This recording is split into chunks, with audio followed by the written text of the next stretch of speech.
जय डुगर दोस्तों, कुंवर बजोगी का ना डोगरी साहित्य च बड़े अदब कन्नै लैता जाता है। ये गल अस बड़े दावे कन्नै आखी सकने हाँ। कुंवर बजोगी अज साढ़े बिच नहीं हैन।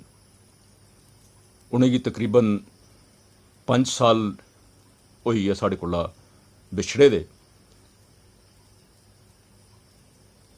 पर उन्हें मतवातर डोगरी च लिखिया है और डोगरी की समृद्ध किया है। एक गल बखरी है जे उनके जीवन काल च वो सिर्फ 2 गै किताबां छापी सके, एक घर ते एक पैलियां बांगां सानट संग्रह। घर उपर तो सारे जानते हो जे उनेंगी 1980 च साहित्य अकादमी का पुरस्कार थोआ। उसके बाद पैलियां बांगां उन्हें सानट एक नवी विधा डोगरी की दी।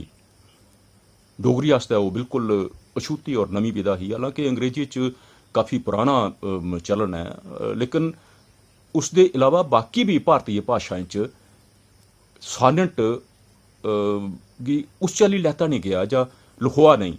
हिंदी च छुटपुट प्रयास होए, त्रिलोचन शास्त्री जी ने किते, होर कुछ लोकें किते, पर डोगरी च ये बिल्कुल अछूता प्रयास हा, बिल्कुल नवा हा, जिसकी और भी किश लोकें उसी दिखिए कोशिश की, पर इसके बावजूद कोई भी दूआ सानट संग्रह अज तक नहीं आया।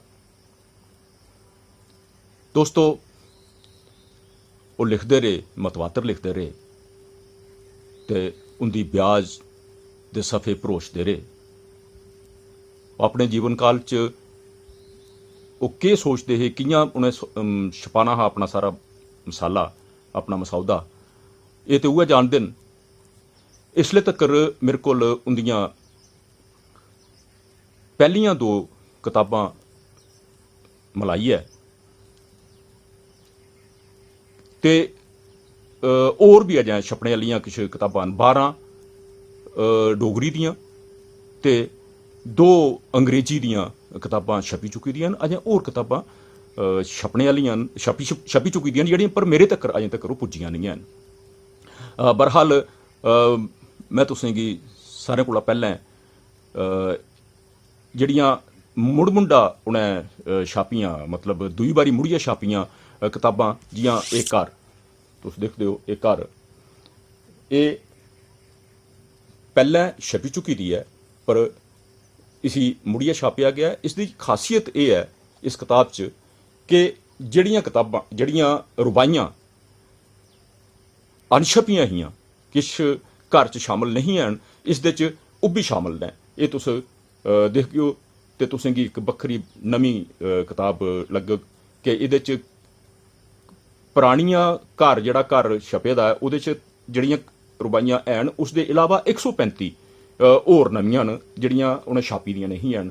इसके अलावा किश उनके हत्थें लिखे दे दस्तावेज, मतलब उनका हैंड राइटिंग के स्हाबा कन्नै भी इसदे च उन्हें इंक्लूड किते दा सारा दा सारा। उनकी बक्खरी और एक बड़ी इंपॉर्टेंट, बड़ी महत्वपूर्ण किताब बनी जंदी है। इसके अलावा जिहड़ी किताब पहलें छपी दी ही, पैलियां बांगां सानटे दी किताब, 200 सानट है, उसी उन्हें मुड़ियै सानटें दी माला दे स्हाब कन्नै, मतलब सानटें दियां कि होर भी उन्हें बड़े ज़्यादा सानट लिखे दे हे, इस करियै उन्हें सानटें दी माला दा रूप देइयै एह् इसी 1 नंबर दे स्हाबा कन्नै सानटें दी माला नंबर 1, ये तुस दिक्खा करदे हो, सानटें दी माला नंबर 1 दे स्हाबा कन्नै उन्हें एक किताब मुड़-मुंडा छापी है। इस करियै एह् भी एक बड़ी महत्वपूर्ण गैं है। ये किताबां जड़ियां 2 पैह्लें छपी दियां हियां उनके जीवन काल च, ये उन्हें उनकी श्रीमती जी ने मुड़ियै छापियां, ते इंदे अलावा 2 किताबां उन्हें अंग्रेजी सानटें दियां भी छापियां। अंग्रेजी सानटें दियां 2 किताबां ये थोड़े सामने न, ये दिक्खो, ये 2 वॉल्यूम जड़े न रोजरी ऑफ सॉनट्स दे नां कन्नै उन्हें नंबर 1 ते नंबर 2 ये अंग्रेजी दियां किताबां, बड़ियां खूबसूरत किताबां उन्हें छापियां न। ਇਹ ਹੁਣ अजें डोगरी ਦੀਆਂ किताबां होर बड़ियां ज़्यादा न। ਹੁਣ ਜਿਹੜੀਆਂ ਉਹ ਕਿਤਾਬਾਂ ਜਿਹੜੀਆਂ ਉਹਦੇ ਜੀਵਨ ਕਾਲ 'ਚ डोगरी आह्लियां नहीं छपी सकियां, उंदा ब्यौरा तुसें गी दिन्ना मैं। तो दोस्तों, उंदे जीवन काल च ਜਿਹੜੀਆਂ किताबां नहीं छप सकियां और उंदे बाद उंदे च सारें कोला बड़ी इंपॉर्टेंट, सारियां किताबां बड़ियां महत्वपूर्ण है, बड़ियां इंपॉर्टेंट ने, पर एक किताब आई है सबक। ये सबक जिहड़ी है ਇਹ भी इयां गै जियां घर है। इसी लंबी कविता आखी लो, लघु काव्य आखी लो, निर्बंध काव्य आखी लो, किश भी आखी लो, पर इह भी उआं गै जियां घर। पर इसदे च खास गल एक होर है। इसदे च खास गल यह है कि ये बजोगी साहब ने इल्हाम दी रूप दी है, लिखी दी है। इयां लिखे दा कि जियां बजोगी होर नहीं लिखा करते। बजोगी होरें गी कोई सुप्रीम पावर उंदे कोला लखवा करदी, कोई इस चाली उन्हें सारा दा सारा ये ब्यौरा, और बड़ी खूबसूरत और बड़ी सदी दी बड़ी अच्छी पोइट्री तुसें गी इहदे च मिलग। और सारें कोला बड्डी गल एह् है कि इस किताब च तुसें गी डुग्गर दा दर्द मिलग, जिहड़ा अज बड़ा बड़ा जरूरी है उसकी समझना, इस डुग्गर दे दर्द गी। और पोइट्री दे राहें, सबक दे राहें उन्हें इयां कि जियां उनेंगी एक सबक थ्होआ ते ओह सबक असें गी बंडा करदे न। ये सबक नां दी किताब है। ते हुण आओ अस गल करने आं सानटें दी माला दी। सानटें दी माला, जियां मैं तुसें गी पैह्लें दस्सेआ कि सानटें दी माला दे रूप च पैह्लियां बांगां गी नंबर 1 भाग 1 दे तौर पर मुड़ियै छापेआ गया है। उसदे इलावा 5 भाग होर ने। तुस लाना लाओ कि किन्ने सानट बजोगी साहब ने लिखे दे हे, कि केड्डियां केड्डियां मुट्टियां मुट्टियां कताबां जेह्ड़ियां न सानटें दी माला। ये तुस दिक्खा करदे हो, इसदे च एह् लखोए दा है सानटें दी माला भाग 2, सानटें दी माला भाग 2। और इसका तुस आकार भी दिक्खा करदे हो, इसका वॉल्यूम दिक्खा करदे हो, किस चाल्ली इसदे च शामिल ने सानट। सानटें दी माला भाग 2 ते फ्ही सानटें दी माला भाग 3। ये दिक्खो, सानटें दी माला भाग 3,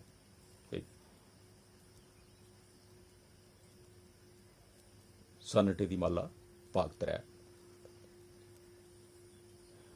इयां गै सानटें दी माला भाग 4, सानटें दी माला भाग 5 ते भाग 6।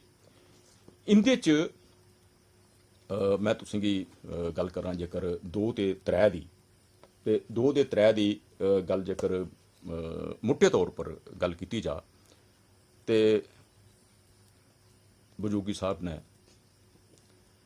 मते हारे सानट जिहड़े न ओह् अपनी जीवन साथी दी अर्दंगनी प्रेम दे प्यार ते बजोग च लिखे दे न। और उनकी मार्फत उन्हें बाकी भी गल की दी है।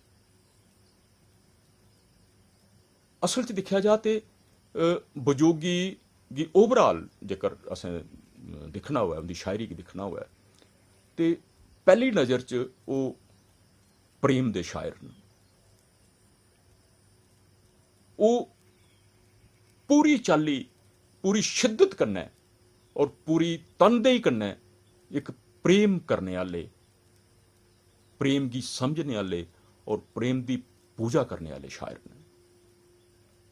और ओकड़ा रिफ्लैक्शन, ओकड़ी गल उनके सानटें च बड़ी नमाया होइया उभरदी है।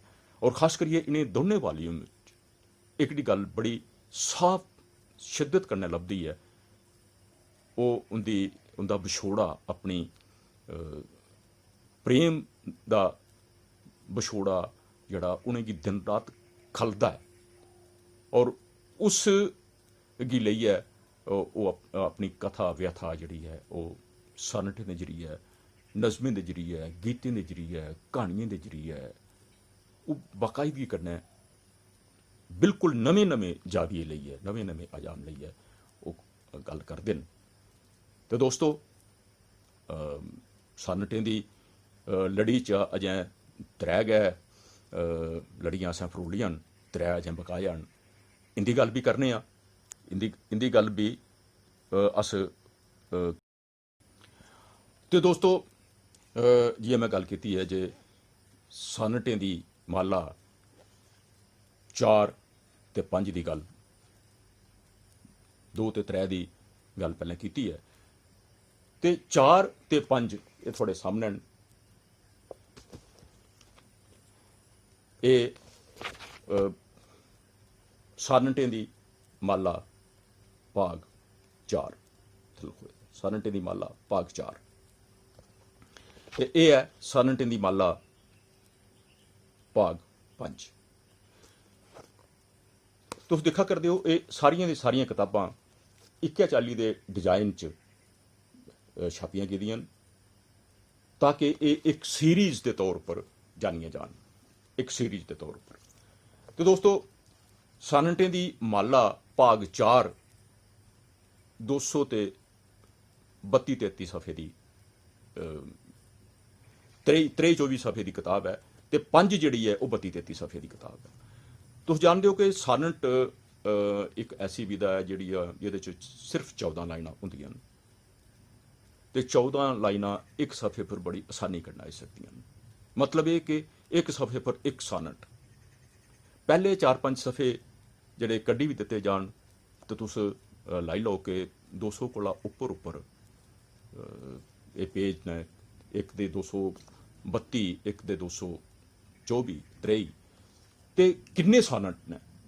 ये बिच फोटोग्राफ भी छापे दे न मतियां जगह इन्हें अंदरले पासे फोटोग्राफ जिहड़े छापे दे न। जियां ये देखो ये एक फोटोग्राफ है, ये बजोगी दे परिवार दा फोटोग्राफ है। इयां गै होर भी किताबें दे विच इयां गै ये देखो एक फोटोग्राफ बजोगी हुंदा फोटोग्राफ है, बक्खरी चाल्ली दा फोटोग्राफ है। इयां गै उ'नें ये देखो एक होर फोटोग्राफ, ये उ'नें अपने ढंगा कन्नै इंदी जिहड़ी मैमोरीज जिहड़ियां न, जिहड़ियां यादां जिहड़ियां न ओह् इ'नें किताबें च संजोने की कोशिश की दी है और कोशिश की दी है कि उंदा लिखे दा कोई भी अक्खर जाया नहीं जा। एक किताब है सनटें दी माला भाग 6, ये तुस दिक्खा करदे हो ते लखोए दा सनटें दी माला भाग 6। सनटें दी माला भाग 6 266 सफ़े की किताब है।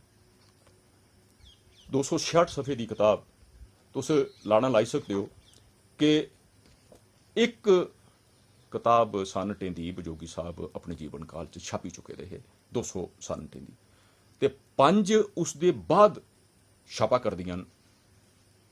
तुस उंदी एवरेज जेकर 200 भी लाई लो ते तामी अनछपे 1000 कोला उप्पर सोनट जिहड़े न ओह् बजोगी साहब ने लिखे और जिहड़े उनेंगी किताबें च कंपाइल किया गया। वॉल्यूम 1, 2, 3, 4, 5, 6 ते हुण आओ अस जिहड़ियां दूइयां किताबां न सनटें दे इलावा उंदी गल करचै।